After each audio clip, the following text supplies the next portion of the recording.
may nalabas na ring ads. Ano to? Oh? Ay, sa video ko may nalabas na ring ads. Luto na to. May nalabas na ring ads. Ang tuwa sa kanyang ads eh. Magagata tayo ngayon ng tulingan. Hindi kasi naubos kahapon kaya gagataan ko na lang. Lagyan natin ang sibuyas. Tsaka bawang. Lalagyan ko rin siya ng luya.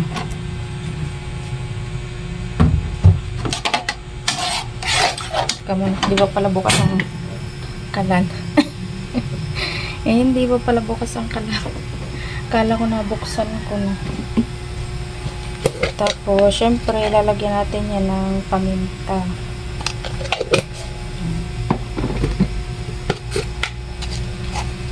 Asin.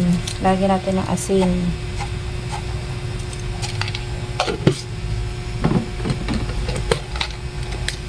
Saka, syempre, yung pampalasa natin, yung magic sa sarap. Hindi kasi naubos to. Eh, sayang naman. Nalagyan ko ng pechay. Antayan na natin kumulo. Ari, pinagata ko na sa palengke para hindi na ako magagata. Tsaka pag pinagagata kasi sa palengke, malapot yung paggagata niya kaysa doon sa kakamayin mo. Hindi masyado nasasaid yung gata ng niyog pag kinakamay na pinipiga. Kaya mas maganda yung pinapipiga sa pigaan. Pag ito kumulo na, ilalagay natin yung tulingan na prito. Dali lang ito maluto kasi luto na yung isda. Halo-halo lang. Pag nagluluto nito ako, hinahalo ko ng hinahalo kasi nagkukurta yung gata. Pag namuo yung gata, hindi na maganda. Hindi na maganda yung luto niya pagka nagbuo-buo yung gata. Kaya kailangan laging halo. Ayan malapit ng kumulo. Nagaano na yung gilid niya. Ito yung white. Maganda yung gata niya pagka ganito yung malapot. Yan ang maganda igata.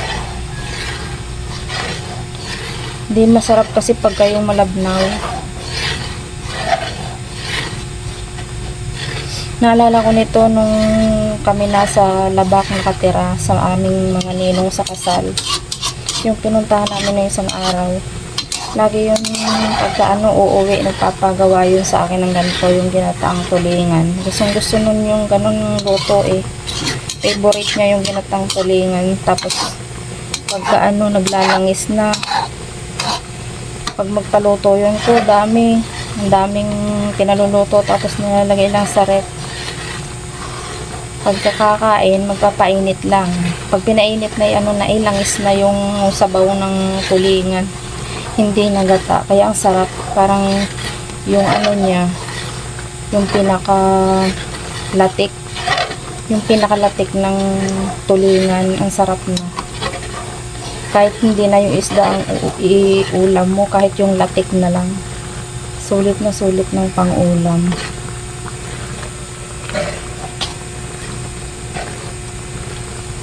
Yan, kulo na. Pwede na to maganda pagka ganito yung malapot yung pagkagata. Yan, dapat ganyan ang pag nagluluto ng mga pagkain na ginataan, dapat mga ganito yung gata niya malapot.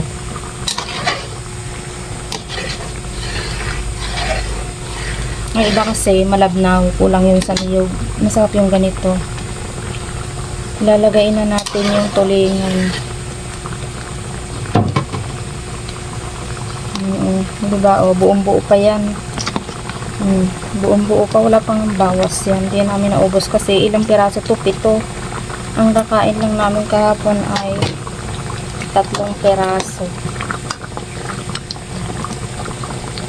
Sarap din nito. Mamaya pag matiklatik na yan.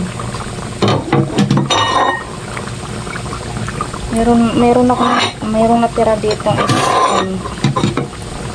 merong natira na parating ulo. Tatanggalan ko ng tinik. Lalagay ko dun, sayang kasi yung malasa din. Pampalasa din yun. Hilimayin ko na.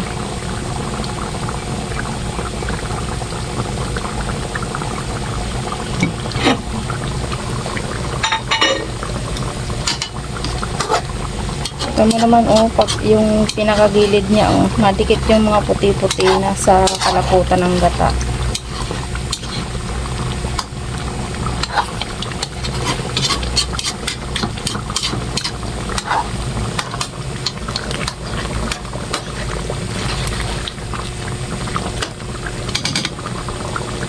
Tapos pagka ganitong kumulo na at nailagay ng tulingan, dapat mahina lang yung apoy.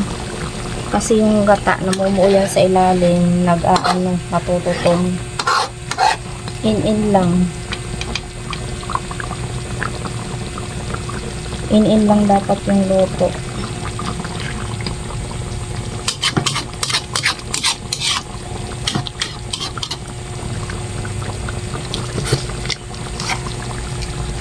Ano daw natin, asin, tabang.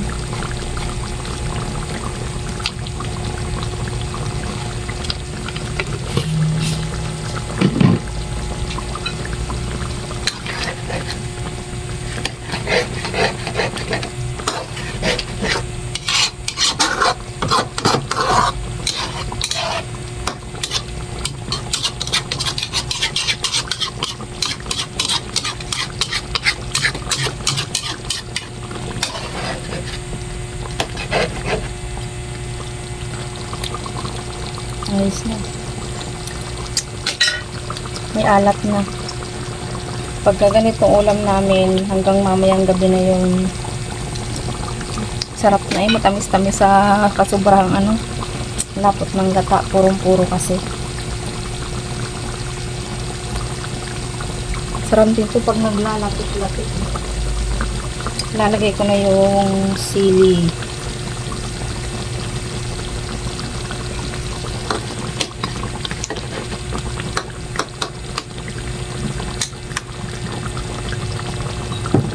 Ang ganda nga sana kung may salay kaso wala akong salay. Tapos yung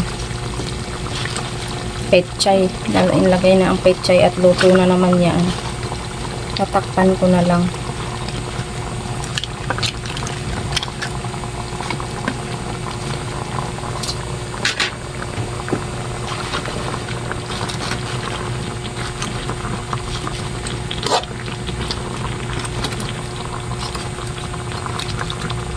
Ito namang itong pechay naman ay madaling maluto ito. Pagka kumulo, takpan mo. Oh, luto na to. Pangit din naman kasi pag sobrang luto dito, gawa ng nalulubsak.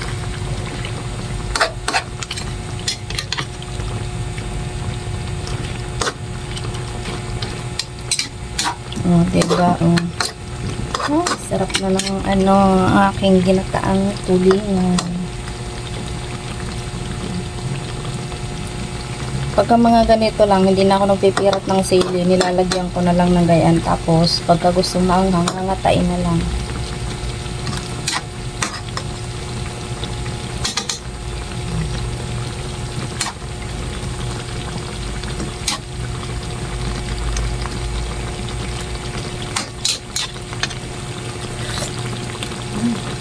Sarap. Ang sarap na. Natin tatakpan muna.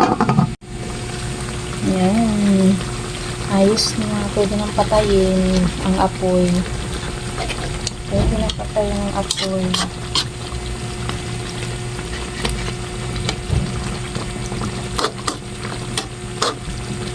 Video ko minalabas na rin ads. Ano to? Ay. Sa video ko minalabas na rin ads. Luto na to. Minalabas na rin ads. Ang kawa sa kanyang ads eh.